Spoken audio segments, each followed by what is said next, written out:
চতুরঙ্গের আজকের অনুষ্ঠানে আপনাদের সবাইকে স্বাগত। জীবনের নানা রং নানা দিক, আমরা খুঁজি সেই রং আর রাঙাতে চাই সবকিছু। ডিবিসি নিউজের আয়োজন চতুরঙ্গ সাজানো হয়েছে সংস্কৃতি অঙ্গনের বহু গুণীজনের জীবনের রঙিন গল্প নিয়ে। সপ্তাহের এই দিনটিতে আমরা হাজির হই এমন মানুষদের সাথে নিয়ে যাদের বর্ণাঢ্য জীবনের নানা দিক আমাদের উজ্জীবিত করে আনন্দিত উল্লসিত। সবাইকে স্বাগত জানাচ্ছি চতুরঙ্গের আজকের আয়োজনে। সাথে আছি সৌরভ আপ্পা। আজ চতুরঙ্গে আমাদের সাথে আছেন অভিনয় শিল্পী সুষমা সরকার এবং সঙ্গীত শিল্পী মামুন জাহিদ।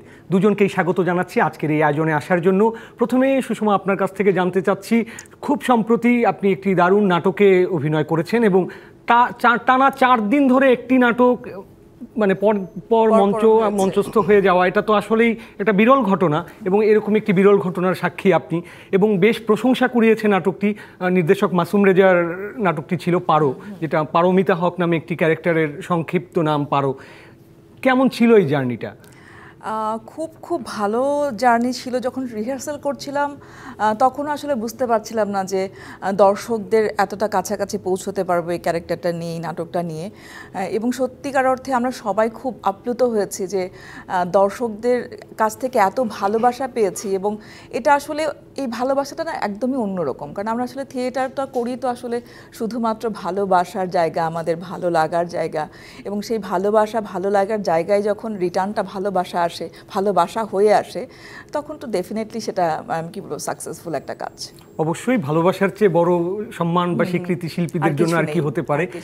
এই নাটকে কিন্তু কাজ করা একটা বড় চ্যালেঞ্জ ছিল আপনার কাছে, কারণ খুব প্রখ্যাত একজন অভিনেত্রী বন্যা মির্জা এটাই কাজ করেছেন গত প্রথম সিজনে, এবং বন্যা মির্জার পরে দ্বিতীয় সিজনে আপনি এই ক্যারেক্টারটা করছেন।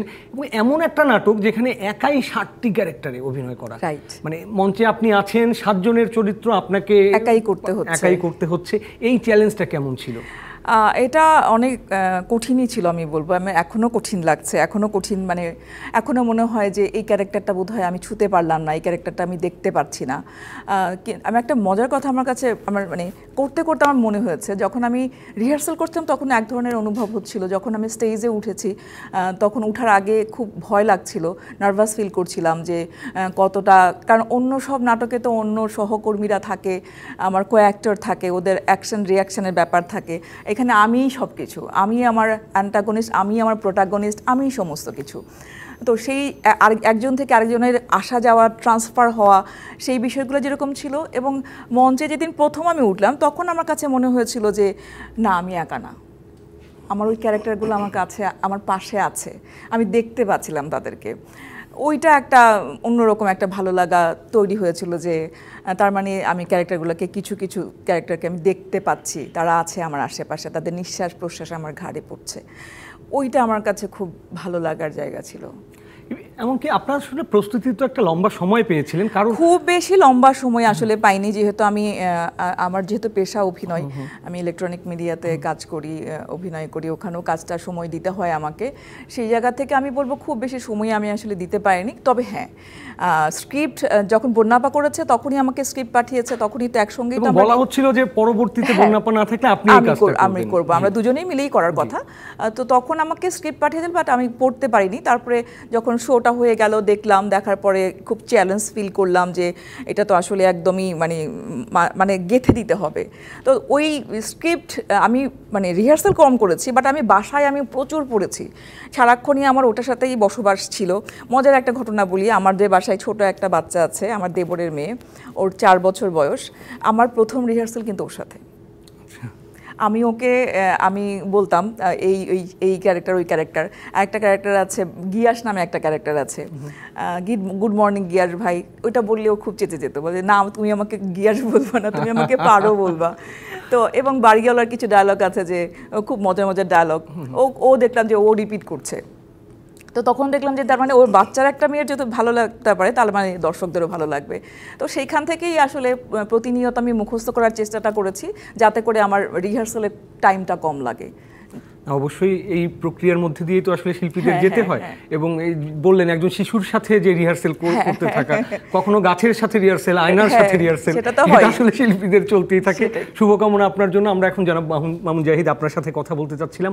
খুব একটা টাঙ্গাইল শহরের একটা দামি এবং সাংস্কৃতিক একটা পরিমণ্ডলে আপনি বড় হয়েছেন।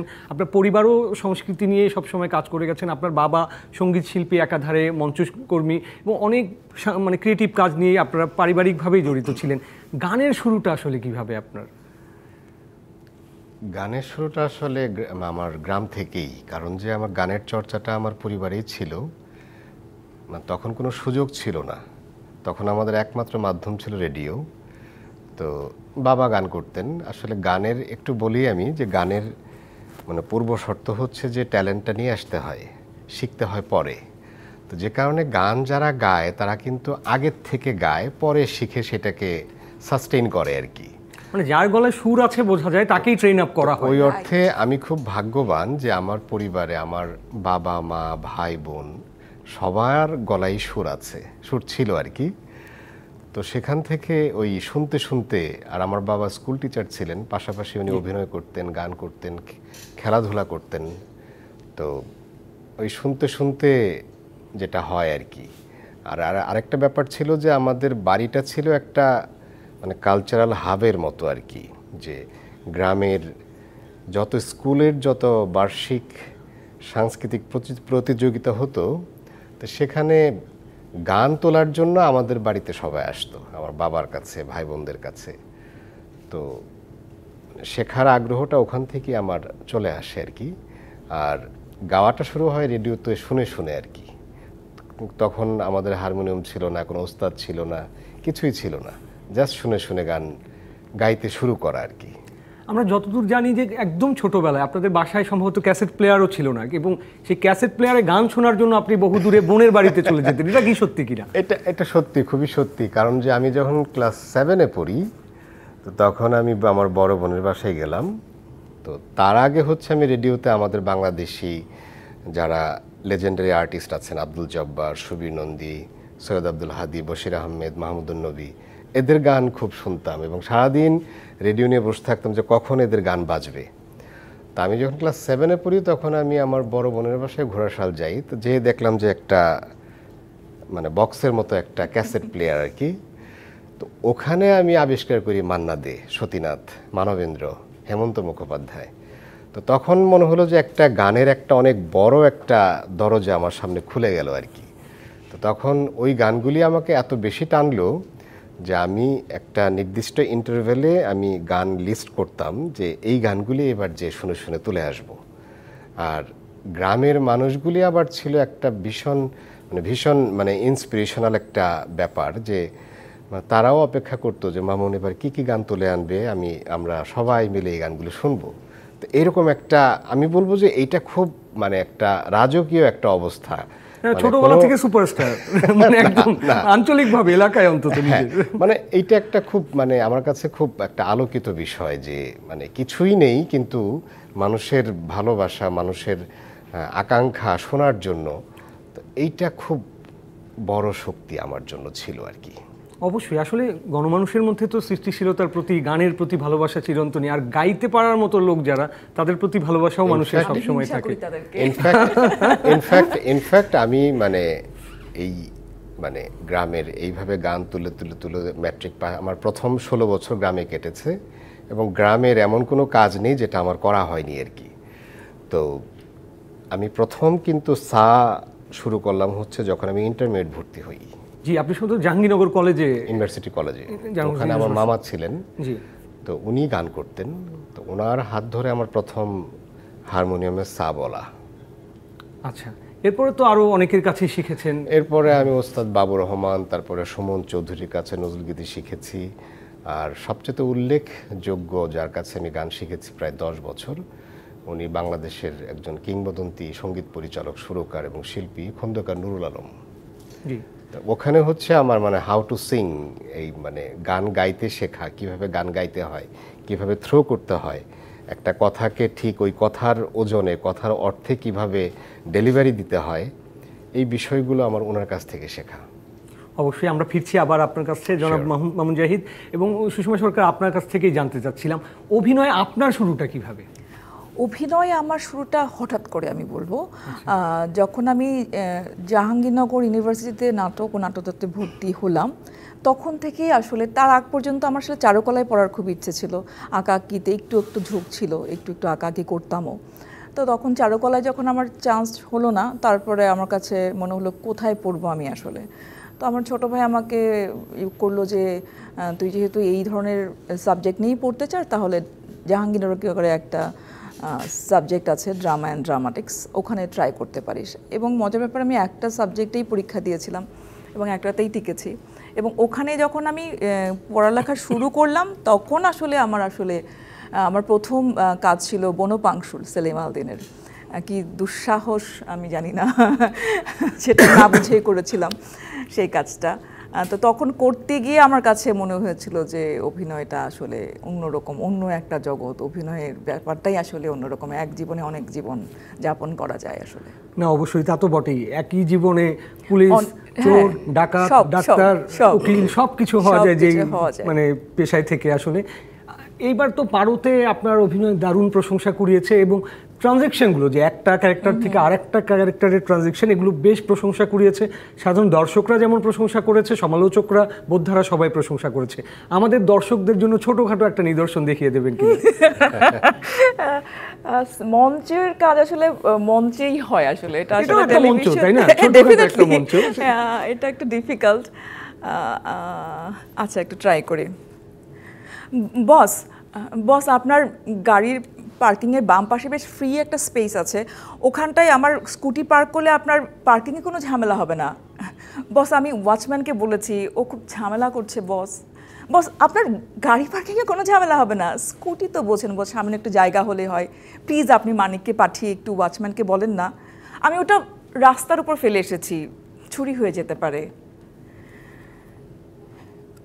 কাল রাতে আমি আপনাকে একটা টেক্সট করেছিলাম, হ্যাঁ একটু বেশি রাত হয়ে গিয়েছিল, সরি ফর দ্যাট, কিন্তু আপনি তো জেগে থাকেন বলেই জানি, রেসপন্স করেননি কেন?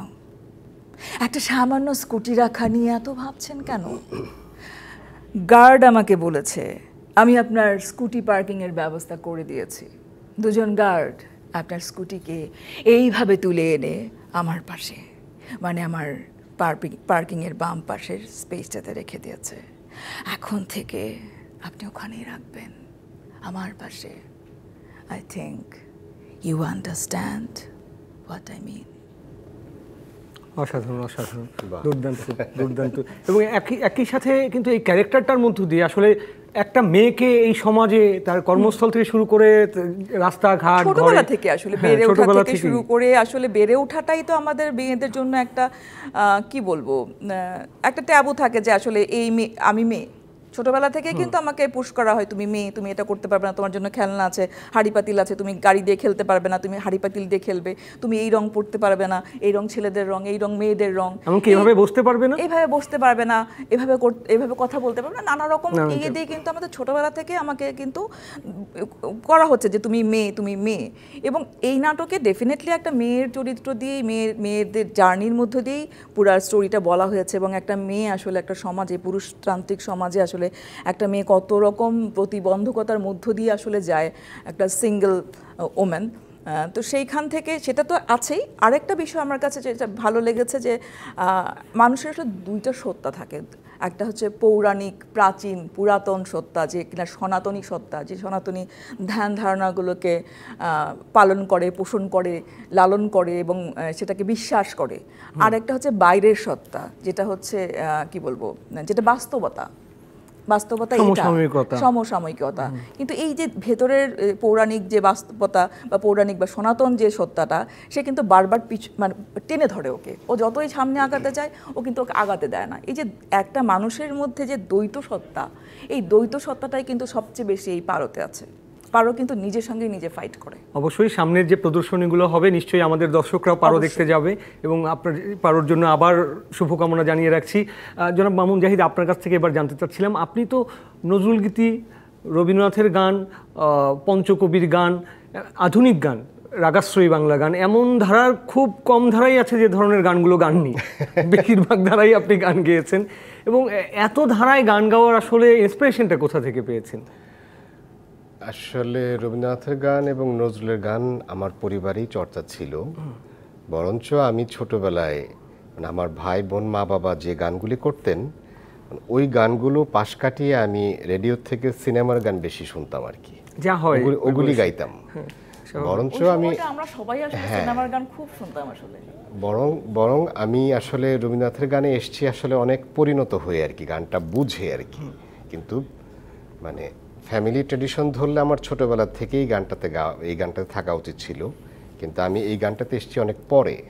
আর রবীন্দ্রনাথের গান করলে যেটা হয় যে অতপ্রসাদ, ডিএল রায়, মানে এগুলি স্বাভাবিকভাবেই মানে এই ঘটনাটা চলে আসে। একটা গান শুনে ফেলি মামুন ভাই তাহলে, যেহেতু রবি ঠাকুরের প্রসঙ্গে আসলে একটা রবি ঠাকুরের গানই শুনে ফেলি। আচ্ছা, এই গানটি একটি নাটকের গান, আপনি জানবেন নিশ্চয়ই, অচলায়তন নাটকের গান। তো পঞ্চক গানটি করে, বি মাইনর।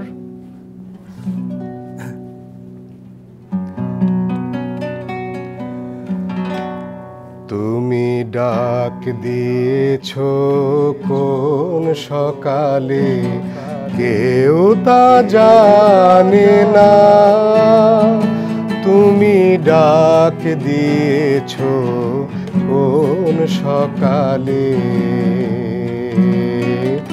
আমার মন যে কাঁদে আপন মনে, কেউ তা মানে না। তুমি ডাক দিয়েছো কোন সকালে, ফিরি আমি উদাস প্রাণে, তাকাই সবার মুখের পানে। ফিরি আমি উদাস প্রাণে, তাকাই সবার মুখের পানে। তোমার মতো এমন টানে কেউ তো টানে না। তুমি ডাক দিয়েছো কোন সকালে, বেজে ওঠে পঞ্চমেশ্বর, কেঁপে ওঠে বন্ধ এ ঘর। বাহির হতে দুয়ারে কর, কেউ তো হানে না। আকাশে কার ব্যাকুলতা, বাতাস বহে কার বারতা। আকাশে কার ব্যাকুলতা, বাতাস বহে কার বারতা। এ পথে সেই গোপন কথা কেউ তো আনে না। তুমি ডাক দিয়েছো কোন সকালে, কেউ তা জানে না। তুমি ডাক দিয়েছো কোন সকালে। অসাধারণ, অসাধারণ, দুর্দান্ত। একটা বিরতি নেওয়ার সময় হয়ে গেছে। চতুরঙ্গের আড্ডা নিচ্ছি ছোট্ট একটা বিরতি, ফিরছি একটু পর। সঙ্গে থাকুন ডিবিসি নিউজের। আবারও স্বাগত জানাচ্ছি আপনাদের আজ চতুরঙ্গে। আজ আমাদের সাথে আছেন অভিনয় শিল্পী সুষমা সরকার এবং সঙ্গীত শিল্পী মামুন জাহিদ। দুজনকে আবারও স্বাগত জানাচ্ছি আজকের আয়োজনে। বিরতির আগে মামুন ভাইয়ের দারুণ একটি গান শুনছিলাম, রবি ঠাকুরের গান। এবার সুষমা, আপনার সাথে কথা বলতে চাচ্ছি। পারো নিয়েই তো কথা হচ্ছিল, পারোর একটা দুর্দান্ত পারফরমেন্স আমরা দেখেছি। আপনি তো একই সাথে টেলিভিশন, ওটিটি, মঞ্চ, 3টি জায়গায় কাজ করছেন এখন। 3 জায়গাতেই দারুণ ব্যস্ততার সাথে কাজ করছেন। 3 প্ল্যাটফর্মে আসলে কাজের কি 3 রকম অভিজ্ঞতা হয়, নাকি মোটামুটি একই রকমভাবে কাজ করে যেতে না, পারে? একই রকম তো অবশ্যই না, মঞ্চ তো ডেফিনেটলি ডিফারেন্ট। অন্য মাধ্যম যদি বলি, ওটিটি বা নাটক, সিনেমা, বিজ্ঞাপন, ওগুলো হয়তো মিল আছে, বাট ডেফিনেটলি মঞ্চ তো ডেফিনেটলি মাধ্যমের জন্যই আসলে অনেক পার্থক্য, অভিনয় প্যাটার্ন থেকে শুরু করে সব কিছুই। তারপর টিপিক্যাল যে টেলিভিশন নাটক সেটার সাথে এমনকি সিনেমা সেটার সাথে এখনকার ওটিটি যে প্ল্যাটফর্মের কন্টেন্টগুলো এগুলো কি কিছুটা তফাৎ আছে কিনা, বা নতুন কিছু দেখছি আমরা? তফাৎ অবশ্যই আছে। তফাৎ আমি বলবো আসলে ওই ওটিটিতে যে কাজগুলো হচ্ছে সেগুলো খুব যত্ন করে কাজ করা হচ্ছে, সিনেমার মতো করে বিগ বাজেট যেহেতু থাকে, প্রপার ওয়েতে আসলে কাজটা হয় আসলে যেটা হওয়া উচিত। আসলে নাটকে তো আসলে আমাদের যেহেতু সময় কম থাকে, বাজেট কম থাকে, আমরা দেখা গেল যে আজকে একটা কাজ করছি, কালকেই হয়তো অন্য নাটকে কাজ করছে, মাঝখানে কিন্তু আমার কোনো গ্যাপ নেই ওই ক্যারেক্টারটা নিয়ে ভাবা বা ওই নাটকটা নিয়ে ভাবার কোনো সময় গ্যাপ কোনো কিছুই নেই, এবং কোনো কিছু ডিসকাশনও আমরা করি না। আসলে আমরা চলে যাই সেটে, জাস্ট কস্টিউমটা নিয়ে চলে যাই। কিন্তু ওটিটিতে যেটা হয় যে প্রায় মাসখানেক ধরে আমরা রিহার্সালে যাই, আমরা ক্যারেক্টারটা নিয়ে বসি, আমরা লুক সেটে যাই, নানা রকম। এবং যদি এরকমও হয় যে আমি রিসেন্টলি একটা ছবিতে কাজ করতে যাচ্ছি, সেখানে আমি একটা ওসি ক্যারেক্টার করব, তো সেই ক্যারেক্টারের জন্য কিন্তু আমি আজকে কিন্তু একজন ওসির সঙ্গে দেখা করে এসেছি। হ্যাঁ, দেখা করে এসেছি। সে তার জীবনের গল্পটা কেমন, আমি তো ওসি পোর্ট্রে করব, বাট ওর তো ব্যাক স্টোরি আছে। ও আসলে কি এই কাজটা ভালোবেসে করছে, নাকি ও বিসিএস ক্যাডার হয়ে এখানে এসেছে, আসার পরে আসলে এই জবটার কেমন লাগছে, এবং ফ্যামিলিতে সে কীভাবে কন্ট্রিবিউশন করে বা ফ্যামিলিকে কীভাবে টাইম দেয়, ওদের লাইফস্টাইলটা আসলে কেমন, কাজের চ্যালেঞ্জগুলো কেমন, এগুলো তো আমি জানি না আসলে। এগুলো আমরা টেলিভিশনে দেখে দেখে আমাদের এক ধরনের ধারণা হয়েছে যে এইরকম হতে পারে, কিন্তু আসলে তো তা না। এই যে একটু কাছাকাছি যাওয়া, একটু কাছাকাছি করে পোট্রে করার এই যে এই চর্চাগুলো যে হয়েছে, এটা আসলে বলবো একজন অভিনেতা বা অভিনেত্রীদের জন্য এটা অনেক বড় পাওয়া। আরো সবচেয়ে বড় বিষয় গুলশান থানার ওসির যে এক্সপেরিয়েন্স, সেই সাথে যাত্রাবাড়ি থানার ওসির এক্সপেরিয়েন্স কখনোই এক হবে না। এখন আমি কোনটা পোট্রে করব সেটা একটা ব্যাপার থাকে, যাই কারণেই দেখা যায় যে যেহেতু সময়টা অনেক লম্বা থাকে, সমস্ত কিছু যত্ন করে করা হয়, সে কারণে কাজের অভিজ্ঞতাটা ডেফিনেটলি একটু অন্যরকম। অবশ্যই। সামনে নতুন কি কি কাজ আসছে? সামনে আমার দুটো, একটা হইচয়ে যাচ্ছে গোলাম মামুন, যেটার জন্য ভীষণ ভীষণ রেসপন্স পাচ্ছি। বিদেশ থেকে ডলি আন্টি ফোন দিয়েছে, সাবরি আপা ফোন দিয়েছে, এত প্রশংসা, মানে একদিকে পারোর প্রশংসা, আরেকদিকে এটার প্রশংসা। কালপুরুষে কাজ করেছি, সালজার নামে একজন ডিরেক্টর, নতুন ডিরেক্টর। কালপুরুষটাও তো বেশ চরকিতে গিয়েছে, ওটার জন্য খুব রেসপন্স পেয়েছি। সামনে আরেকটা চরকির জন্য কাজ করছি, শাওকির কাজ, সেটা আসবে এই বছরই হয়তো আসবে। আর সিনেমা করছি ফকরুল আরিফিনের সঙ্গে, নীল জোছনা, যেখানে পাওলি ধাম কাজ করছে, শুটিং তো অলরেডি শুরু হয়ে গেছে। আমার মেহরাব শাওনও তো কাজ করছে। রাইট। এখানে আপনার চরিত্র ওটাই আমি ওসি ক্যারেক্টার করছি। আচ্ছা। কালকে থেকে আমার শুটিং, এই তো কাজগুলো আছে। আর এমনিতে আরো কিছু সিনেমা করেছি, অনুদানের সিনেমা করেছি দুটো, একটা বাচ্চাদের, একটা মুক্তিযুদ্ধের, ও দুটোও আসবে সামনে। এই তো, শুভকামনা আপনার জন্য। সেই সাথে যেহেতু পারো নিয়েই কথা হচ্ছিল, এবং সম্প্রতি পারোর দারুণ জনপ্রিয়তা, আপনার সাফল্য নিশ্চয়ই পরিবারের সদস্যদের কাছে বা বন্ধুদের কাছ থেকে কেমন সাড়া পাচ্ছেন? ভীষণ, বিশেষ করে আমার হাজব্যান্ড, আমাদের ফ্যামিলি আমাকে অনেক সাপোর্ট করে। না হলে আসলে মিডিয়াতে কাজ করা আসলে ডিফিকাল্ট, কারণ আমাদের তো কোনো টাইম টেবিলের ঠিক নাই, আমরা কখন ফিরছি, কখন যাচ্ছি, কখন কি করছি, কিছুই কিন্তু ঠিক নেই। পরিবার থেকে যদি সাপোর্ট না হয় তাহলে কিন্তু হয় না। আমার হাজব্যান্ড আমাকে সবচেয়ে বড় সমালোচক সে, এবং তার কাছে ভালো লাগা খুব ডিফিকাল্ট, মানে তার কোনো কিছু ভালো লেগেছে মানে তার মানে কিছু একটা হয়েছে।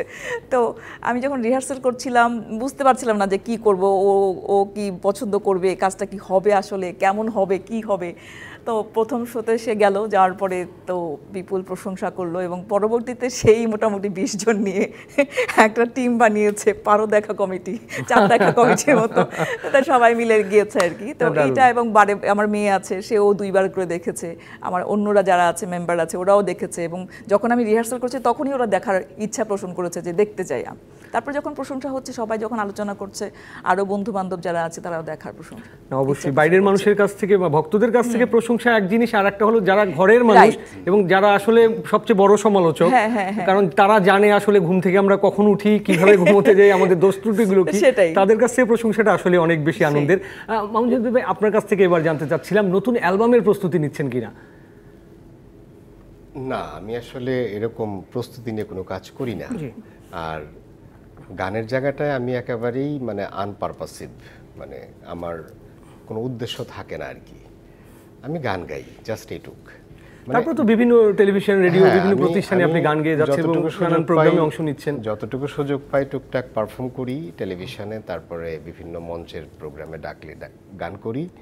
আর আমি গানটা একটু সুর করার চেষ্টা করি আর কি। আর আপনি যেটা বলছিলেন গানের বিভিন্ন ধারায় আমি আছি, মানে প্রথম এটার উত্তরে হচ্ছে যে আসলে কোনো ধারাতেই আমি ঠিকঠাক মতো নাই আসলে। আর নজরুলের গানটা আমি এখন একেবারেই করি না।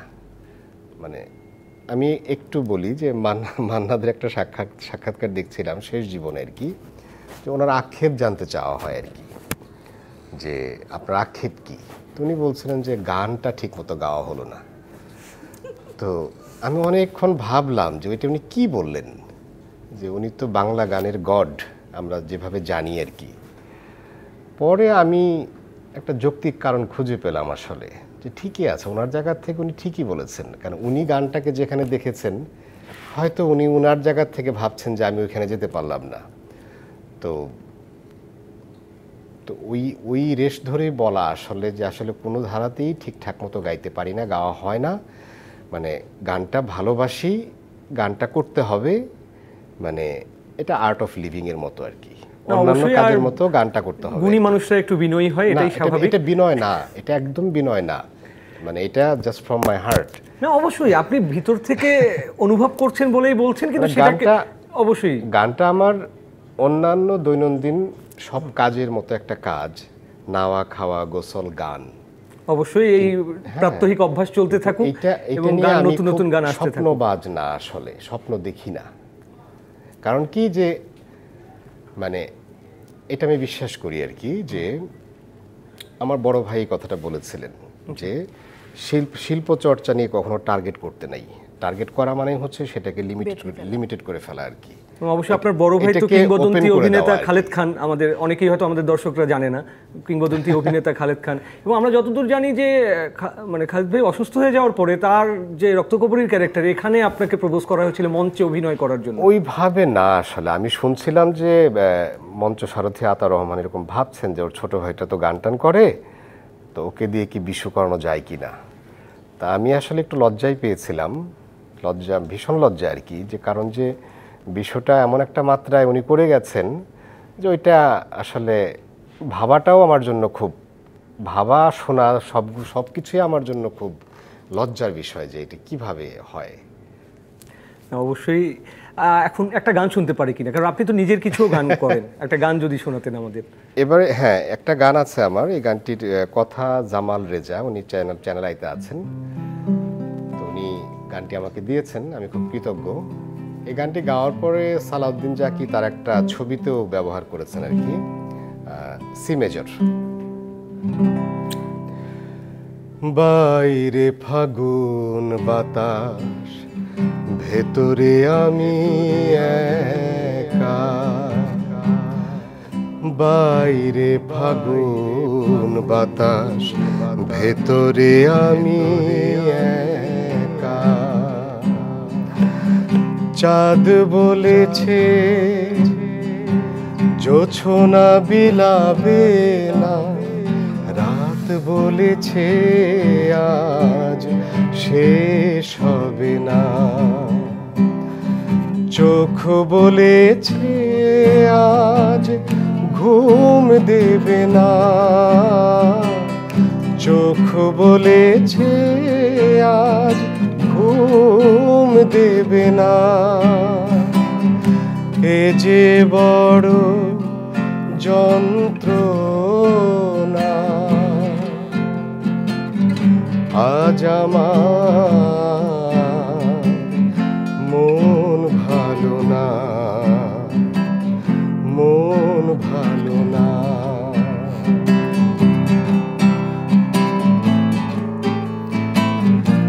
এমনও অনেক রাত গেছে, কবিতা লিখে ভোর দেখেছি, এমনও অনেক রাত গেছে, কবিতা লিখে ভোর দেখেছি, এমনও অনেক দিন গেছে,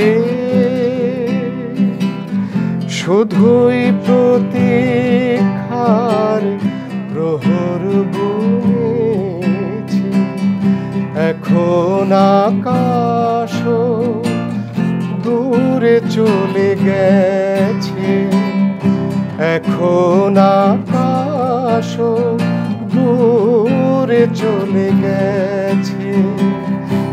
এ যে বড় যন্ত্রণা, আজ আমার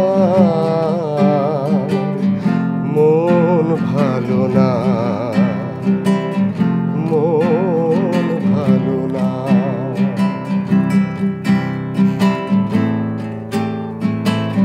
সাদা মেঘে কালো হয়ে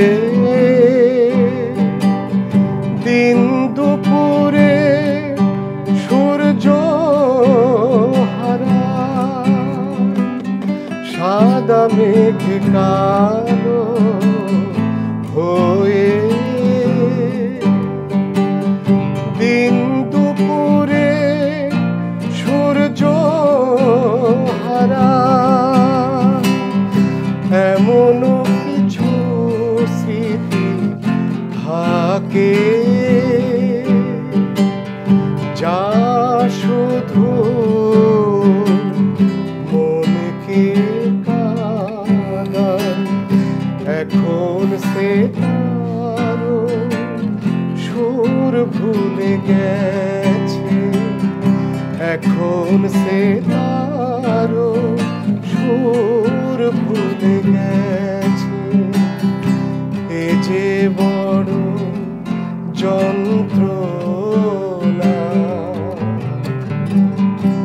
আজ আমার মন ভালো না, মন ভালো না। বাইরে ফাগুন বাতাস, ভেতরে আমি অসাধারণ অসাধারণ, অনেক ধন্যবাদ আপনাকে। আরেকটি বিরতি নেওয়ার সময় হয়ে গেছে। চতুরঙ্গের আড্ডায় নিচ্ছি ছোট্ট একটা বিরতি, ফিরছি একটু পর, সঙ্গে থাকুন ডিবিসি নিউজে। আবারও স্বাগত জানাচ্ছি আপনাদের আজ চতুরঙ্গে। আজ আমাদের সাথে আছেন অভিনয় শিল্পী সুষমা সরকার এবং সঙ্গীত শিল্পী মামুন জাহিদ। দুজনকে আবারও স্বাগত জানাচ্ছি আজকের আয়োজনে। বিরতির আগে মামুন ভাইয়ের একটি গান শুনছিলাম, এবার সুষমা আপনার সাথে কথা বলতে চাচ্ছি। নতুন অনেকগুলো কাজের খবরই পেলাম, সিনেমা নিয়ে কাজ চলছে, ওটিটির কাজ চলছে, সেই সাথে মঞ্চের আনন্দটা এখনো কতটা আনন্দময় আপনার জন্য?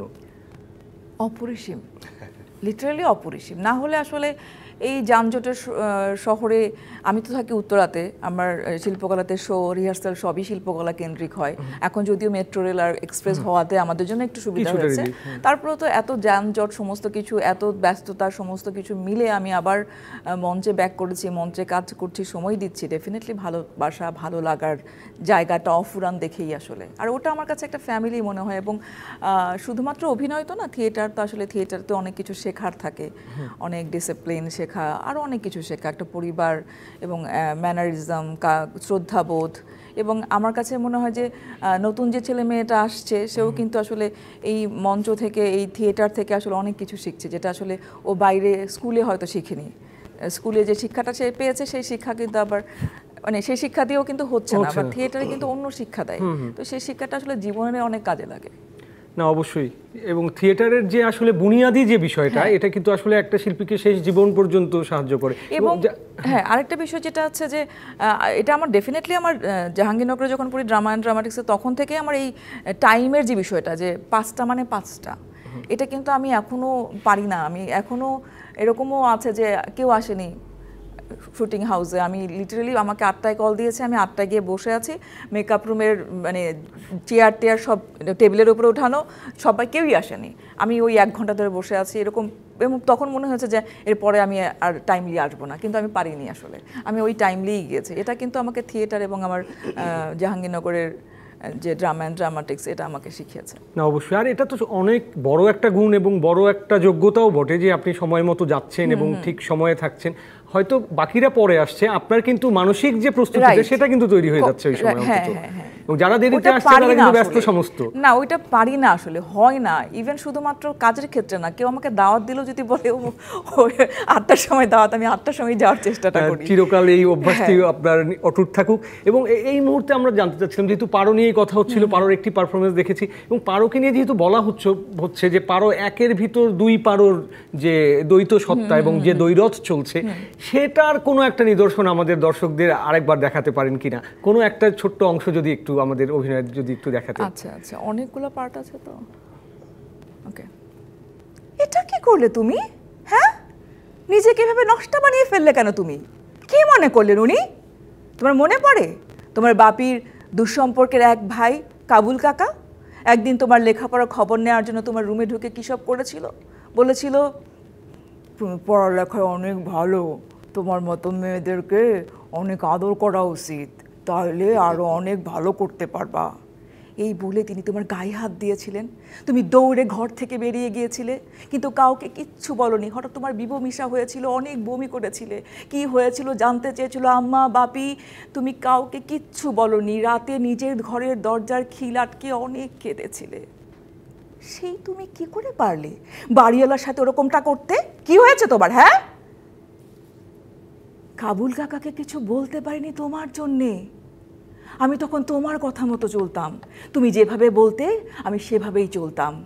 একবার কাবুল কাকার কথাটা আম্মাকে বলতে গিয়েছিলাম, তুমি আমার ভেতর থেকে গলা চেপে ধরেছিলে, বলেছিলে খবরদার, এইসব কথা কাউকে বলতে হয় না, এইসব কথা মেয়েরা নিজেদের মধ্যে হজম করে। সেদিন কাবুল কাকার হাতের স্পর্শে আমার যেরকম গা ঘিন ঘিন করে বিবমিশা হয়েছিল, আজও ঠিক তেমনটাই হয়েছে বাড়িওয়ালার কথায়। একই রকম ঘৃণাবোধ হয়েছে। কি আমি কি তাতে গণিকা হয়ে গেলাম? আমি গণিকা হই বা না হই, উনি আমাকে গণিকাই জানেন। চলো, তোমাকে ঘুম পাড়িয়ে আমি অফিসে যাব। কি বিড়বিড় করছো? ঘুমাবে না? আমার সঙ্গে অফিসে যাবে? এখনই নিশ্চয় চিৎকার শুরু করবে, বলবে তোমাকে অফিসে যেতে হবে না পারো, তুমি যাবে শঙ্করের 3 নম্বর বাড়ির তেতলায়। এসব কথা রেখে তুমি এখন ঘুমাবে। আমি তোমাকে একসঙ্গে 3টে প্যাথেজিন দিচ্ছি, চলো চলো।